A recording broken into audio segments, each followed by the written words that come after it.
Hello everyone, তোমাদের জন্য আজকে আমি অস্থির মজাদার একটা মুভি নিয়ে হাজির হয়েছি। তবে ভিডিওটা শুরু করার আগে তোমাদেরকে বলতে চাই, প্লিজ তোমরা পুরো ভিডিওটা শেষ করে যেও। তো যাক, এবার চলো একসাথে ভিডিও দেখা শুরু করি।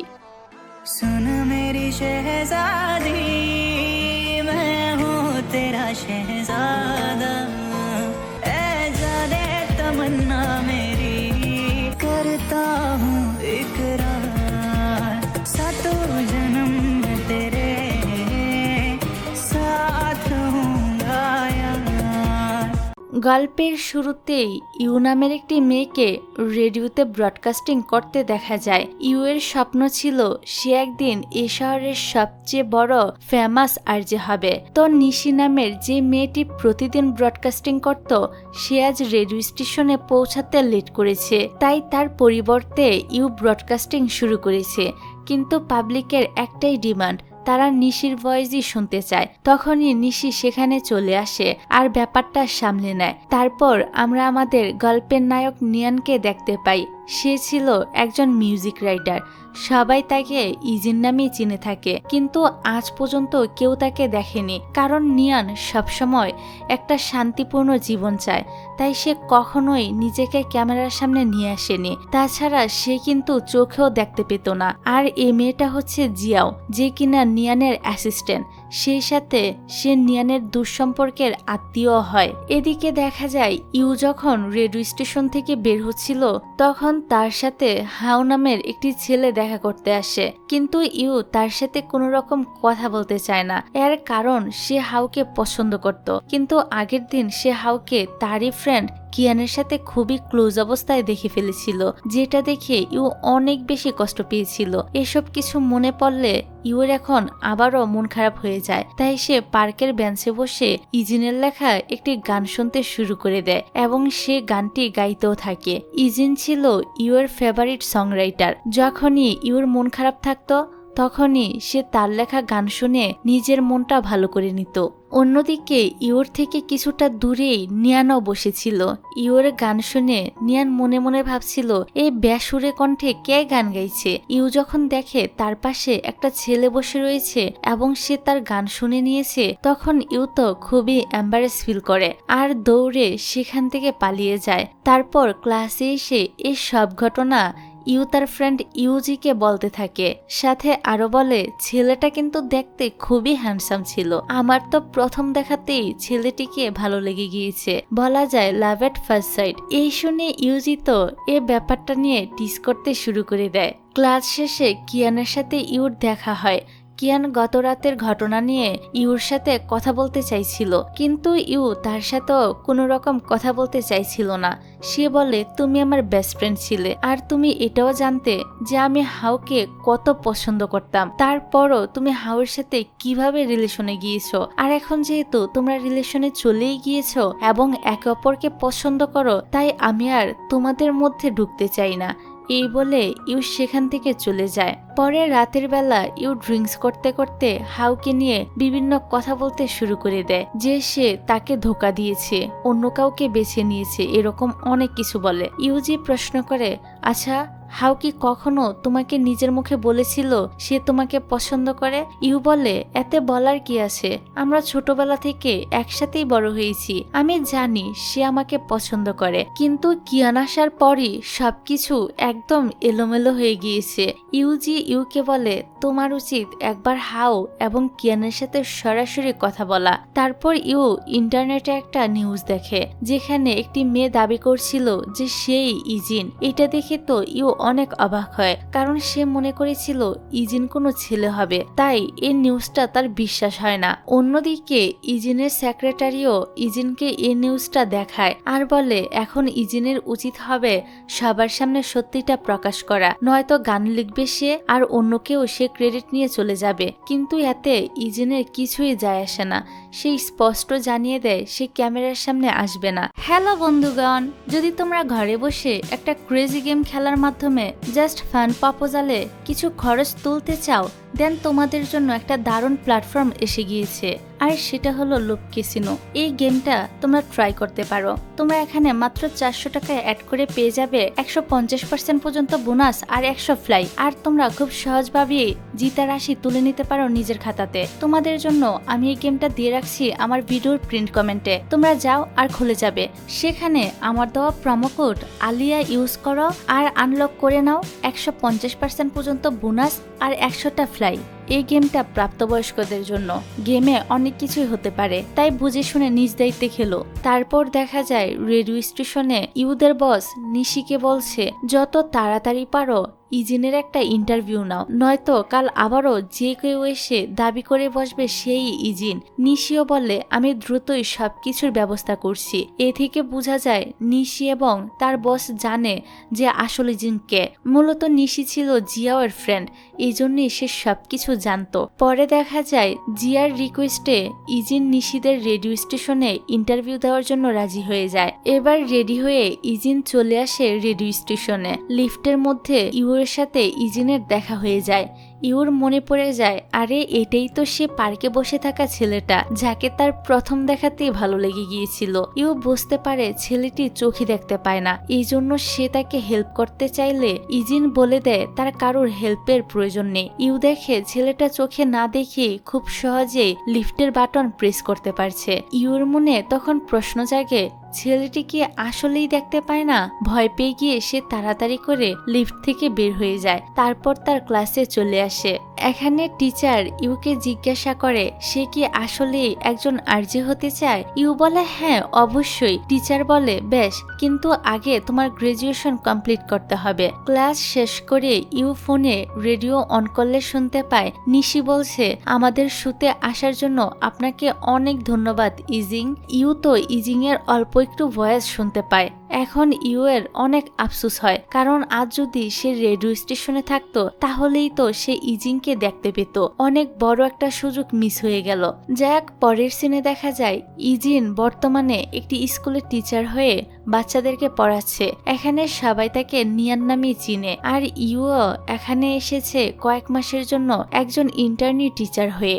ইউ নিজের পরিচয় দেয় নিয়ানকে। নিয়ান বুঝতে পারে এটি লিফটের সে মেয়েটি, তো ইউ নিয়ানকে জিজ্ঞাসা করে হেড অফিসটা কোন দিকে। নিয়ান ইউকে তার সাথে আসতে বলে। এক সময় সিঁড়ি দিয়ে কিছু বাচ্চা নিচে নেমে আসছিল। ইউ নিয়ানের সামনে চলে আসে যাতে বাচ্চাদের সাথে নিয়ানের ধাক্কা না লাগে। ইউ নিয়ানের অনেকটাই কাছাকাছি চলে এসেছিল। সে এক দৃষ্টিতে নিয়ানকে দেখতে থাকে আর মনে মনে বলতে থাকে ছেলেটা আসলেই অনেক বেশি হ্যান্ডসাম। আর এখানে তোমাদের একটা কথা ক্লিয়ার করি, আমাদের নায়কের নাম কিন্তু ড্রামাতে দুইটা ব্যবহার করা হয়েছে। তো সে যখন যেখানে যে নামটা ব্যবহার করছে আমিও কিন্তু সেখানে সেই নামটাই বলছি, তাই তোমরা আবার এখানে কনফিউজড হয়েও না। যাক, এদিকে অফিসের একজন টিচার ইউকে সবার সাথে পরিচয় করিয়ে দেয়। পরের দিন স্কুলে যাওয়ার পর ইউ পিয়ানো বাজানোর আওয়াজ শুনতে পায়। তার কাছে এই টিউনটা অনেক বেশি ভালো লাগে। এই কারণে টিউনটা ফলো করতে করতে সে মিউজিক রুমের কাছে চলে আসে আর দেখে ভিতরে নিয়ান পিয়ানো বাজাচ্ছে। ইউ তো মুগ্ধ হয়ে পিয়ানো বাজানো শুনতে থাকে। এক সময় সে শব্দ করে ফেললে নিয়ান তো পিয়ানো বাজানোটা বন্ধ করে দেয় এবং জিজ্ঞাসা করে বাহিরে কে দাঁড়িয়ে রয়েছে। ইউ এবার ভিতরে এসে বলে নিয়ান অনেক সুন্দর করে পিয়ানো বাজায়। নিয়ান বলে পিয়ানো বাজানো শেষ, এখন তুমি যেতে পারো। বাইরে এসে ইউ বলতে থাকে আমি ছেলেটার কত প্রশংসা করলাম আর সে কিনা আমাকে বাইরে বের করে দিল।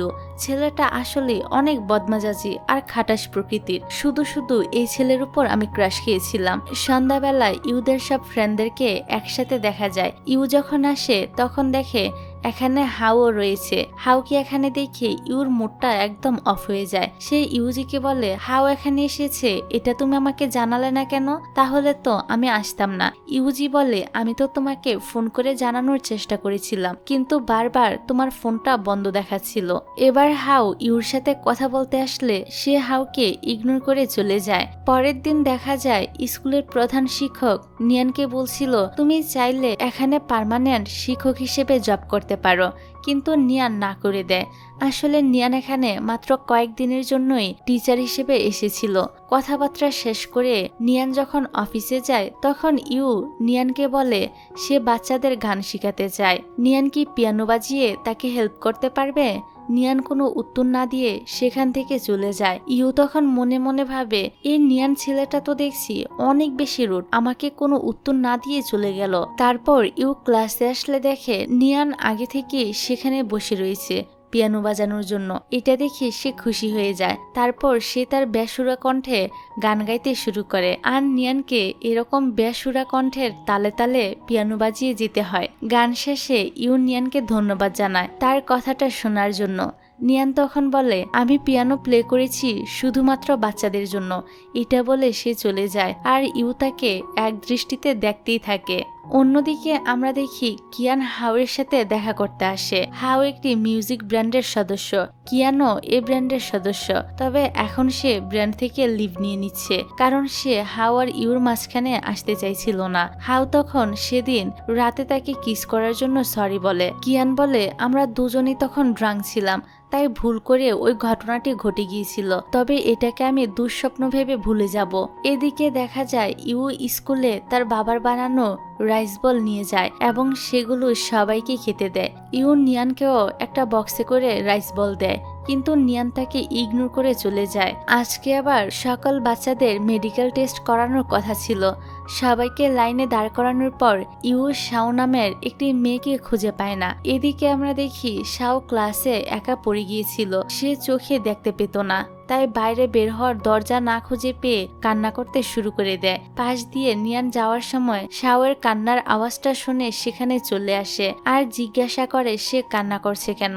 শাও বলে সে তার বন্ধুদের খুঁজে পাচ্ছে না। জিয়ান তখন ভালোবেসে শাওকে চুপ করায়। আসলে এই স্কুলে যে সকল বাচ্চারা পড়াশোনা করে তারা সবাই ছিল এতিম, তাই নিয়ান তাদের সবাইকে একটু বেশি ভালোবাসতো, কারণ ছোটবেলায় নিয়ানও এতিমখানায় বড় হয়েছে। যাই হোক, এরই মধ্যে শাওকে খুঁজতে খুঁজতে এখানে চলে আসে আর নিয়ানকে সরি বলে শাওকে ক্লাসে একা ফেলে যাওয়ার জন্য।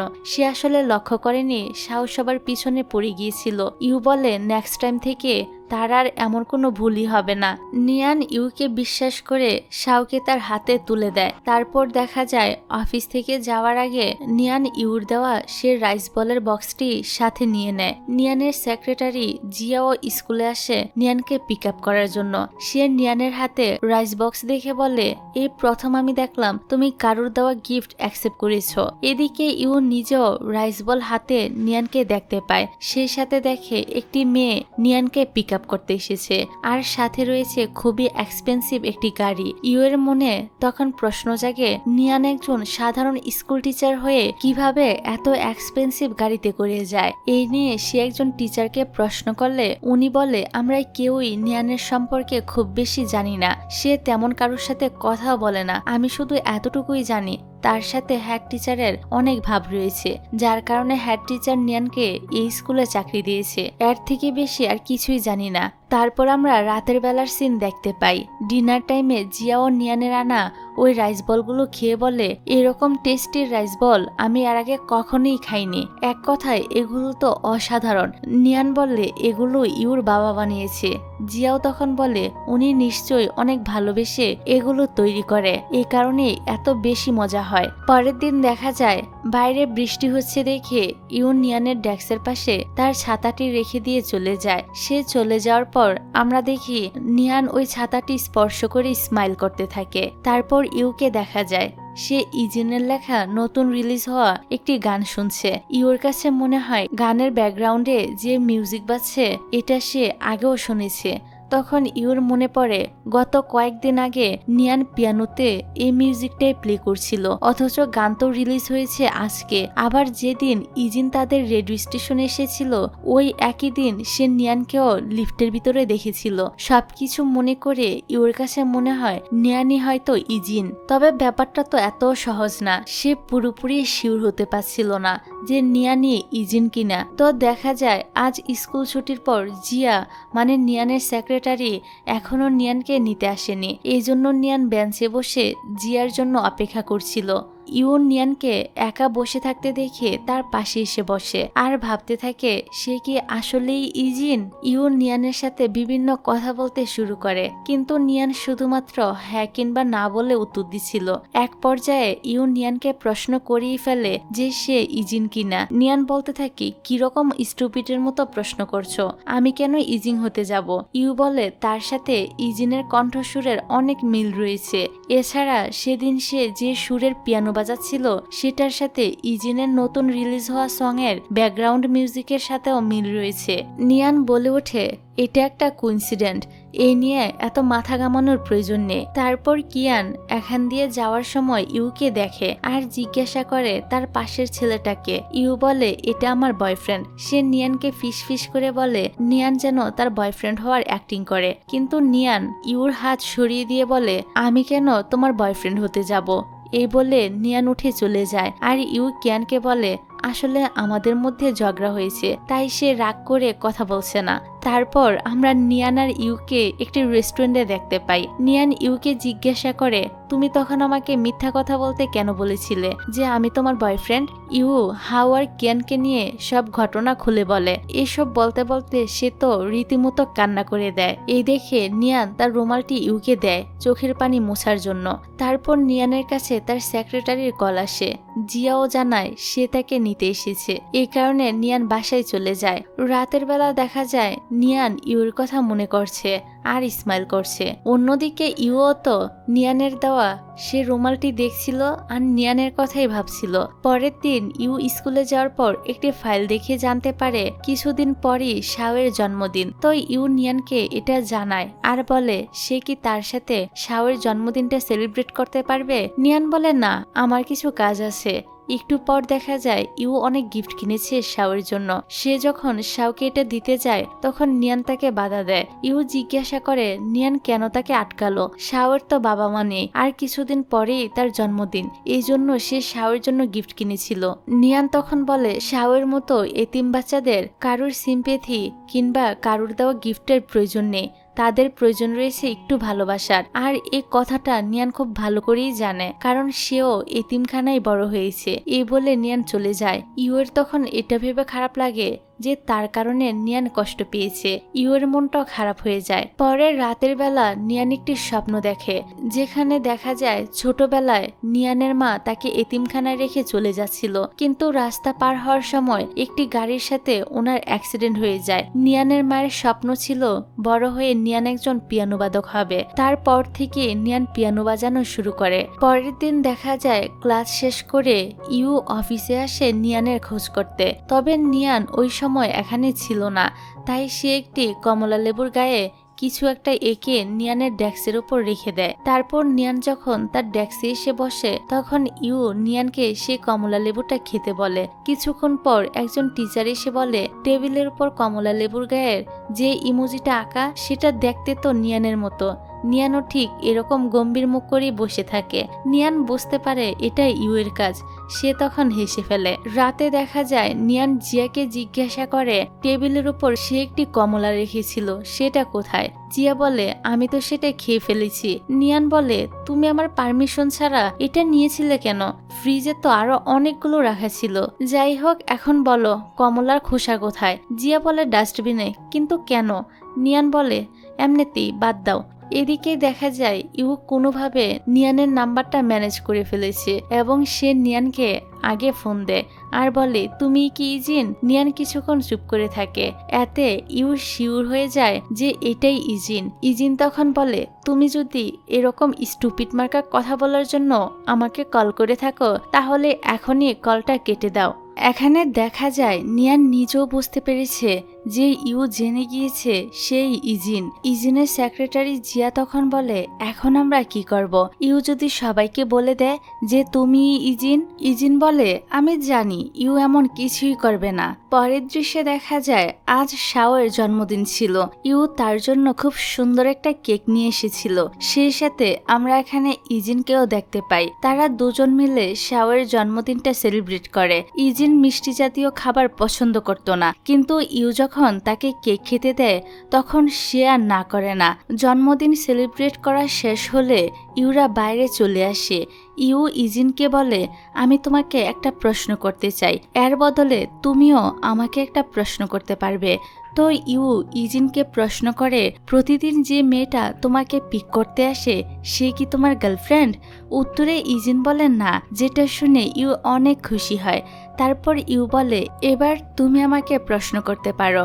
ইজিন জানায় সে অন্য কোনো একদিন ইউকে প্রশ্ন করবে, আজকে থাক। পরের দিন স্কুলে আসার পর ইউ ইজিনকে জানায় এক দম্পতি শাওকে অ্যাডপ্ট করতে চায়। ইউ এটা ভেবে অনেক খুশি ছিল যে শাও এবার একটি পরিবার পেতে চলেছে।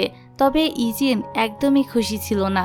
সে ইউকে বলে ওঠে, এত খুশি হওয়ার কিছুই নেই। যদি ওই পরিবার কিছুদিন পর শাওকে আবার ছেড়ে দেয় তাহলে বুঝতে পারছো ওর মনে কতটা আঘাত লাগবে। আসলে এই কথাটা ইজিন তার ছোটবেলার অভিজ্ঞতা থেকেই বলেছিল। ছোটবেলায় এই একই ঘটনা তার সাথে একবার ঘটেছিল। যাক, এবার স্কুল ছুটি হওয়ার পরে ইউ দেখে ইজিন তার সেক্রেটারির জন্য অপেক্ষা করছে। বাইরে তখন অনেক বৃষ্টি পড়ছিল। ইউ তার নিজের কাছে থাকা ছাতাটি ইজিনের মাথায় ধরে এবং সুপার শপ থেকে তাকে একটি ছাতা কিনে নিতে বলে। তারপর ইউ ইজিনকে নিয়ে কাছের একটি শপে যায়। বৃষ্টিতে ইউ কিছুটা ভিজে গিয়েছিল, এই জন্য ইজিন তাকে একটি টাওয়াল কিনে দেয়। তখনই জিয়াও এখানে চলে এসেছিল ইজিনকে নেওয়ার জন্য। সে ইজিনের সাথে ইউকে দেখে বেশ অবাক হয়, কারণ ইজিন তেমন কারোর সাথে মিশে না। তবে সে যে ইউর সাথে মিশছে এর মানে সে তার সাথে কমফোর্টেবল ফিল করে। এটা বুঝতে পেরে জিয়া ইজিনের জন্য খুবই খুশি হয়। তারপর ইজিন জিয়ার সাথে চলে যায়। এদিকে ইউ তো আজকে অনেক খুশি ছিল ইজিনের সাথে কিছুটা সময় কাটাতে পেরে। এখন পরের দিনটা ছিল শাওয়ের দত্তক নেওয়ার দিন। সে উপলক্ষে একটি ছোট করে অনুষ্ঠান রাখা হয়, যেখানে শাওয়ের গান গাওয়ার কথা ছিল। অনুষ্ঠানের উপস্থিত থাকা লোকেদের মধ্যে কয়েকজন শাওকে উৎসাহ না দিয়ে উল্টো বলতে শুরু করে, মেয়েটা চোখে দেখতে পায় না। এটা শুনে শাওয়ের মনটা খারাপ হয়ে যায়। এই জন্য সে আর গান গাইতে পারে না। এই ব্যাপারটা ইজিনের কাছেও ভালো লাগে না, তাই সে এখান থেকে উঠে চলে যায়। ইউ তার কাছে গিয়ে সরি বলে। সে মনে করেছিল শাওয়ের বিদায় অনুষ্ঠানটা আনন্দের হবে, তবে তেমন কিছুই হলো না। উল্টো অনুষ্ঠান আরো খারাপ হয়ে গেল। ইজিন তখন বলতে শুরু করে, আসলে কিছু লোকজন আছে যারা বারবার তাদের কথার মাধ্যমে একটি বাচ্চাকে মনে করিয়ে দেয় যে সে অনাথ, অপরাগ, অথচ একবারও ভাবে না তাদের ওই কথাগুলো একটি ছোট্ট বাচ্চার মনে কতটা প্রভাব ফেলতে পারে। ইজিন আরো বলে, আমাদের মতো মানুষেরা কারোর করুণা চায় না, আমরাও বাকি মানুষদের মতো সমান অধিকার নিয়ে বাঁচতে চাই। ইজিনের কথাগুলো শুনে ইউর অনেক খারাপ লাগে এবং সে তার কষ্টটা বুঝতে পারে। তো তারপর দেখা যায় ইউ আর ইজিন শাওর মন ভালো করার জন্য একটি পার্কে ঘুরতে যায়। সেখানে তারা বিভিন্ন রাইডে চড়ে মজা করতে থাকে। যখন তারা ফেরিস হুইলসে ছিল তখন ইউ ইজিনের কিছুটা কাছাকাছি চলে আসে। ইজিন তো তখন ইউকে দূরে বসতে বলে। ইউ যখন বুঝতে পারে ইজিন বুঝে গিয়েছে সে তার কাছাকাছি গিয়েছিল, তখন সে অনেকটাই এম্বারেস ফিল করে। পরের দিন ইজি স্কুলে যাওয়ার পর জানতে পারে সে যে টিচারের পরিবর্তে এখানে জব করছিল তিনি ফিরে এসেছে। এর মানে এখন ইজিনকে এই স্কুল ছাড়তে হবে। ইউর সাথে তো এখন তার রোজ আর দেখা হবে না। এটা ভেবে ইজিনের মনটা খারাপ হয়ে যায়, কারণ সে ইউকে পছন্দ করতে শুরু করেছিল। তো ওই দিন ইজিন ইউকে সে বেঁচে থাকা প্রশ্নটি করেই ফেলে যে ইউ তাকে পছন্দ করে কিনা। ইউ তখন হ্যাঁ বলে। এবার ইজিন প্রশ্ন করে ইউ তার মধ্যে এমন কি দেখেছে যার কারণে সে তাকে পছন্দ করে। ইউ এই প্রশ্নের ঠিকঠাক উত্তর দিতে পারে না, যার কারণে ইজিন কিছুটা রাগ করে এখান থেকে চলে যায়। ইউ ভাবে সে পরে ইজিনকে মানিয়ে নিবে, কিন্তু দেখা যায় পরের দিনই ছিল ইজিনের এই স্কুলের শেষ দিন। তার বদলে এখন থেকে আবারও আগের টিচার বাচ্চাদের ক্লাস নিবে। এদিকে রেডিও স্টেশনে কিছু কাজের চাপে ইউ আজ স্কুলে যেতে পারে না। পরে যখন সে স্কুলে যায় তখন ইজিনকে কোথাও খুঁজে পাওয়া যায় না। ইউ জানতে পারে ইজিন চলে গিয়েছে। সে অনেকবার ইজিনকে কল করার চেষ্টা করে, কিন্তু ইজিন তার ফোনটাই ধরে না। তবে দেখা যায় ইজিন রেডিওতে রোজই ইউর সুর শোনে। অন্যদিকে ইউর উপর অনেক কাজের প্রেশার ছিল, সেই সাথে ইজিন তার কল রিসিভ না করায় সে অনেক চিন্তিত ছিল, যার কারণে ইউ কিছুটা অসুস্থ হয়ে যায়। ইউ ইজিনের সাথে যেহেতু কোনোভাবেই কন্ট্রাক্ট করতে পারছিল না, তাই সে তার সাথে কন্ট্রাক্ট করার জন্য রেডিওর মাধ্যমকেই বেছে নেয়। ইউ ইজিনের উদ্দেশ্যে একটি লেটার লিখেছিল, যেখানে সে ইজিনের ভালো দিকগুলোর কথা তুলে ধরেছিল।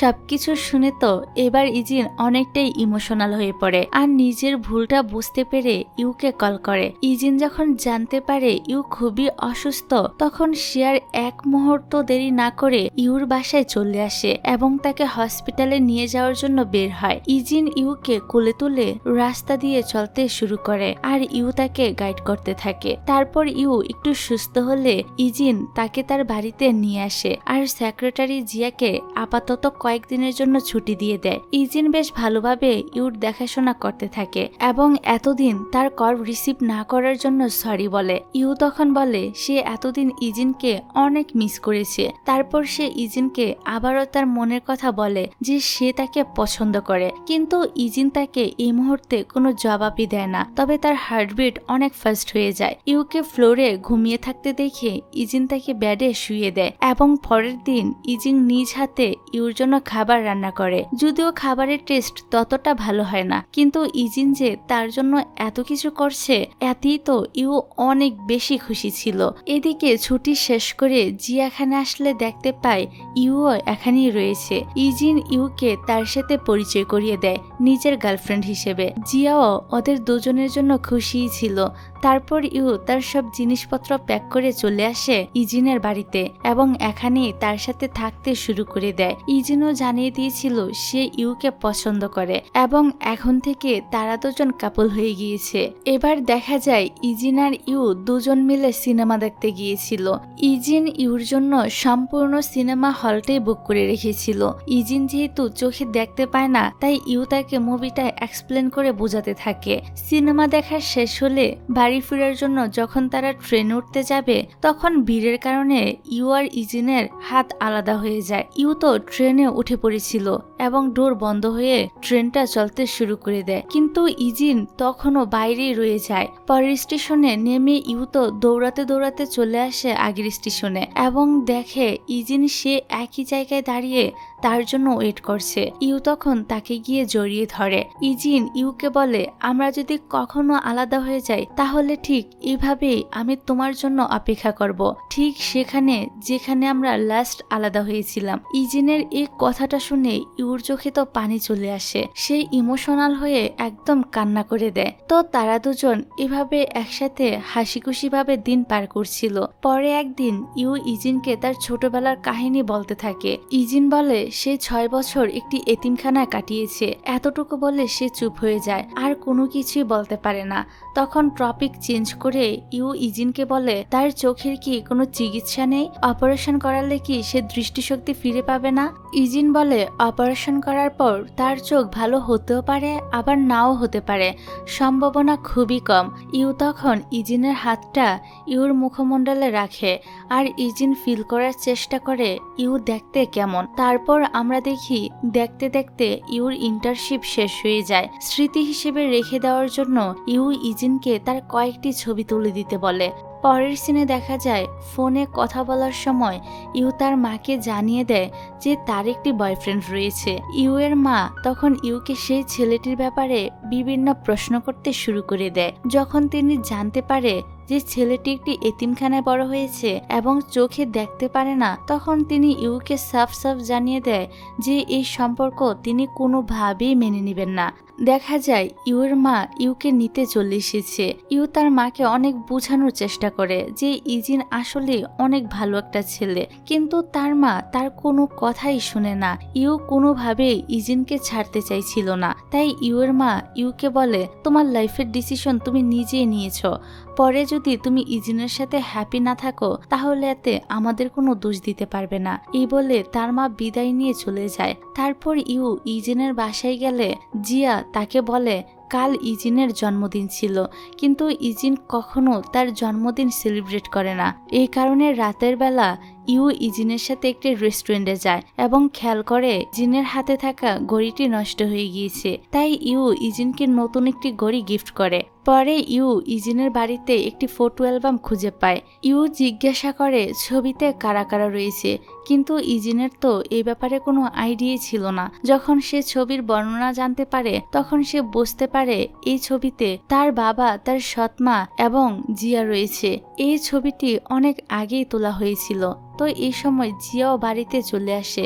ইজিন রেগে গিয়ে জিয়াকে বলতে থাকে তার পারমিশন ছাড়া এই ছবিটা এখানে কে রেখেছে। আসলে ইজিন ছোট থাকতে তার বাবা তার মাকে ফেলে রেখে অন্য আরেকটি মহিলাকে বিয়ে করে নিয়েছিল। এই কারণে বরাবরই ইজিন তার বাবাকে প্রচন্ড ঘৃণা করে। আর বর্তমানে ইজিনের যে সৎমা ছিল সে হচ্ছে জিয়ার বোন। ইজিন ছিল তার বাবার সব সম্পত্তির মালিক। তার বাবা তার কাছে অনেকবার ক্ষমা চাওয়ার পরও সে তার কাছে ফিরে আসেনি। আজকাল ইজিনের বাবার শরীরটা সবসময় খারাপ থাকে, আর তাই ইজিনের সৎমা জিয়াকে এখানে পাঠিয়েছে যাতে সে ইজিনকে বুঝিয়ে বাড়ি নিয়ে যেতে পারে। তবে যতবারই জিয়া তার পরিবারকে নিয়ে কিছু বলতে গেছে ইজিন তাকে থামিয়ে দিয়েছে। সে তার বাবার বিষয়ে একটা কথাও শুনতে চায় না। অন্যদিকে ইউর মা ইউর বাবাকে ইউর বয়ফ্রেন্ডের বিষয়ে সবকিছু জানায়। সবটা শুনে ইউর বাবার বুকে তো ব্যথা শুরু হয়ে যায়, যার কারণে ওনাকে হসপিটালে ভর্তি করাতে হয়। এদিকে ইউ ইজিনের কাছ থেকে তার পরিবার সম্পর্কে সবকিছু জানতে পারে। ইউ জিজ্ঞাসা করে ইজিন তাকে এসব কিছু আগে কেন জানায়নি। ইজিন বলে আমার ইচ্ছা হয়নি তাই জানায়নি। এখন এ নিয়ে দুজনের মধ্যে সামান্য কথা কাটাকাটি হয়ে যায়, যার কারণে ইউ ইজিনের বাসা ছেড়ে হোস্টেলে চলে আসে। তবে ভুল করে সে ফোনটা ইজিনের বাড়িতে রেখে গিয়েছিল। এই সময় ইউর মা ইউকে কল করে, আর কলটা রিসিভ করে ইজিন। ইউর মা তখন ইজিনকে উল্টাপাল্টা অনেক কথা শোনায় এবং তার মেয়ের থেকে দূরে থাকার জন্য ওয়ার্নিং দেয়। ইজিন আর ইউ এর ঝগড়া হওয়ার পর তারা বেশ কয়েকদিন ধরে আর দেখাও করে না, এমনকি কথাও বলে না। তবে দুজনেই একে অপরকে প্রচন্ড মিস করছিল। পরে একদিন রেডিও স্টেশনে ইজিনকে ডাকা হয় ইন্টারভিউর জন্য। তো সেখানে ইউও ছিল। ইউ যখন অন্য একটি ছেলের সাথে কথা বলছিল তখন দেখা যায় ইজিন অনেক জেলাস ফিল করছিল, যেটা ইউ নিজেও বুঝতে পারে। তার কাছে তো ব্যাপারটা বেশ ভালোই লাগছিল। তো দেখা যায় ওদের দুজনের মধ্যে সম্পর্কটা আবারও ঠিক হয়ে যায়। যাই হোক, তারপর দেখতে দেখতে ইউর গ্রাজুয়েশনের দিন চলে আসে। ইজিন ইউর সাথেই এসেছিল। সে তাকে অভিনন্দন জানায়। ইউজি ওদের দুজনের একটা ছবি তুলতে চাইছিল। ইজিনকে বারবার স্মাইল করতে বলল, সে মুখটা গোমরা করে দাঁড়িয়ে থাকে। ইউ তখন নানাভাবে চেষ্টা করে ইজিনকে হাসানোর জন্য। এক সময় ইজিন যখন হাসে ইউজি তখন তাদের দুজনের ছবি তুলে নেয়। পরের সিনে দেখা যায় ইউর সাথে তাদের বাড়ির পাশের এক প্রতিবেশীর দেখা হয়ে যায়। ওনার কাছ থেকে ইউ জানতে পারে তার বাবা অনেক অসুস্থ। তাই আর দেরি না করে ইউ ইজিনের বাসায় ফিরে প্যাকিং করা শুরু করে দেয় তাদের বাসায় যাওয়ার জন্য। ইউ বাড়িতে আসার আগে ইজিনের সৎমা ইজিনের বাড়িতে এসেছিল এবং ইজিনকে তার বাবার সাথে দেখা করতে যেতে বলেছিল, কারণ ইজিনের বাবার শরীরটাও অনেক খারাপ ছিল। ইজিনের সৎমা আসাতে আগে থেকে ইজিন রেগেছিল। এখন যখন সে ইউকে প্যাকিং করতে দেখে তখন সে মনে করে ইউ একবারের জন্য চলে যাচ্ছে। মূলত কয়েকদিন আগে ইউর মা ইজিনকে ফোন করে উল্টাপাল্টা কথা শুনিয়েছিল আর বলেছিল ইউর থেকে দূরে থাকতে। তো ইজিন মনে করে ইউ তার মায়ের কথা শুনে ইজিনকে ছেড়ে চলে যাচ্ছে। সে ইউর পুরো কথা না শুনে তাকে ভুল বুঝে। ইজিন ইউকে বলে আজ যদি ইউ বাসা থেকে চলে যায় তাহলে যেন আর কোনোদিনই সে ফিরে না আসে।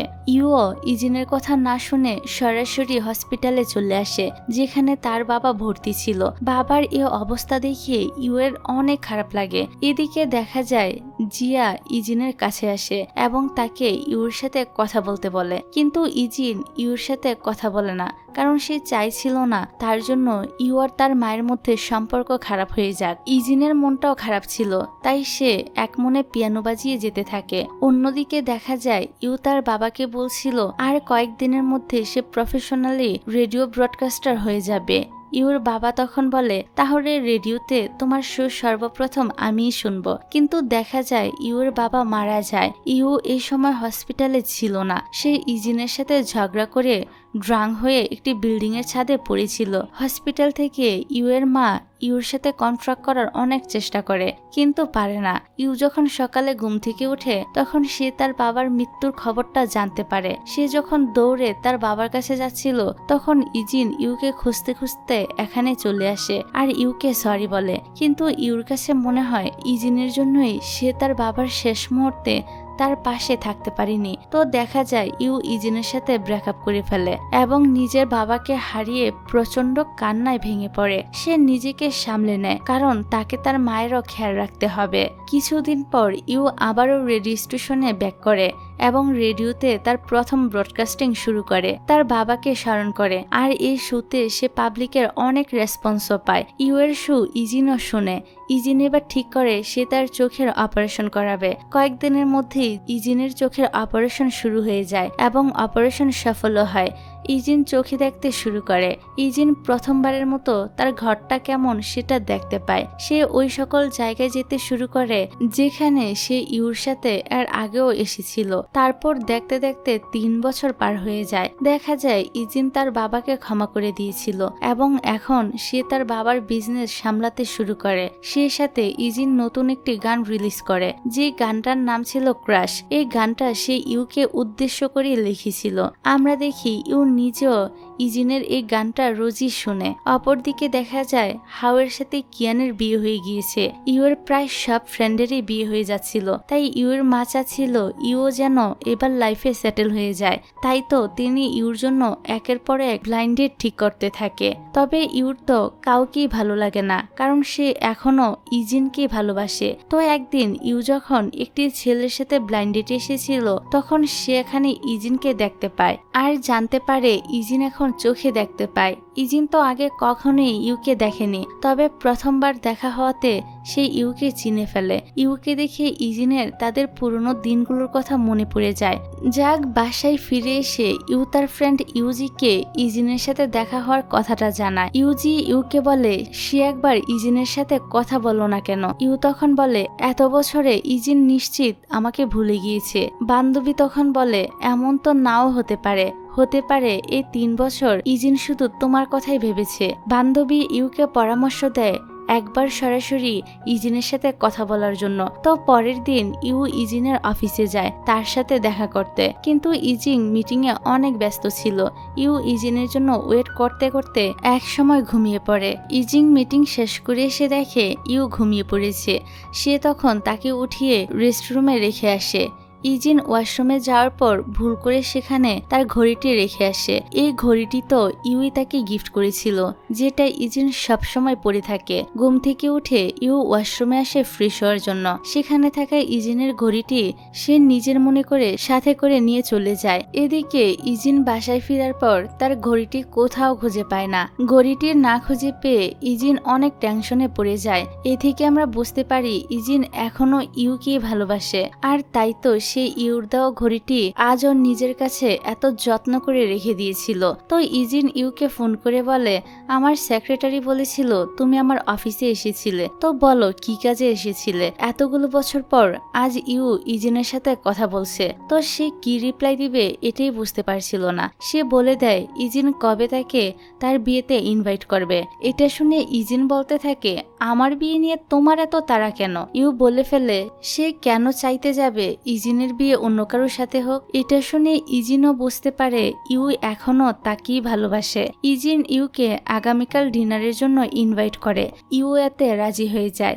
পরের দিন ডিনারে দুজনকে একসাথে দেখা যায়। এত বছর পর দেখা হওয়ার কারণে তাদের দুজনেরই তো কথা বলতে একটু আনইজি ফিল হচ্ছিল। এই জন্য ইউ বলে আমি অন্য একদিন তোমার সাথে ডিনার করব।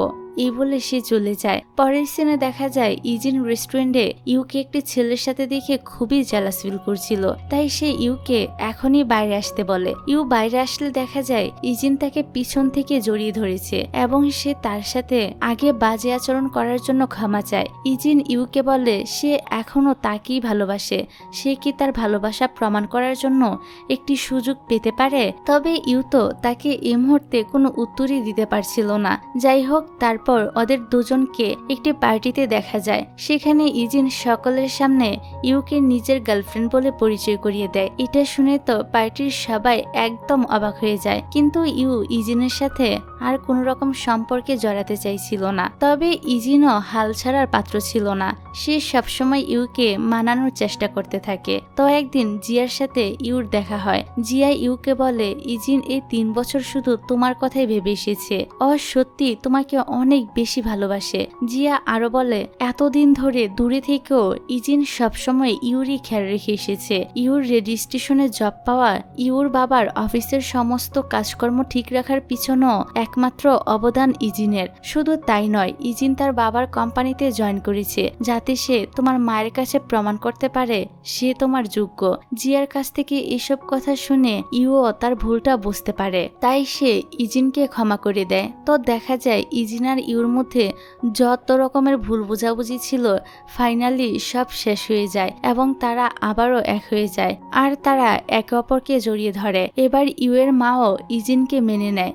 একদিন ইজিন ইউকে বিয়ের জন্য প্রপোজাল করে আর ইউ তো খুশি মনে তার প্রপোজালটা অ্যাকসেপ্ট করে নেয়। তারপর তাদের দুজনের বিয়ে হয়ে যায়। বিয়ের অনুষ্ঠানটিও খুবই ধুমধামের সাথে সম্পূর্ণ হয়। কয়েক বছর পর দেখা যায় ইজিন আর ইউর একটি মেয়ে হয়ে গিয়েছে এবং তারা 3 জন একসাথে ঘুরতে বের হয়েছে। আর এরকম সুন্দর একটি দৃশ্য দেখিয়ে এই ড্রামাটির এখানেই হ্যাপি এন্ডিং হয়ে যায়।